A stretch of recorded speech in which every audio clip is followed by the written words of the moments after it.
May tinatawag tayo sa proper gripping. Ito ay saksak grip. Saksak grip.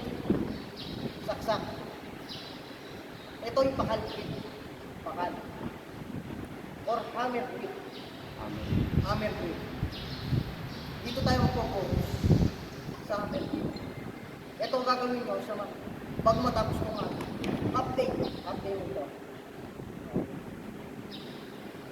Hindi meron yung 1, ganun pa rin. Same procedure. 45.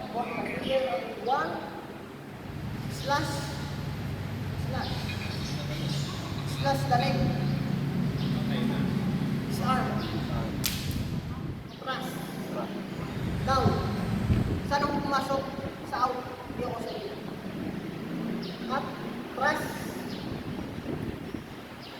Cut. Yes, manang doon. And then back up. Dito pala sir, perfect na. Naubos ka na bala. Isa ka na bala. Isa ka na bala. Consider ba to as impact weapon? Consider. Consider, sir. Consider. Paano para application to, basic lang.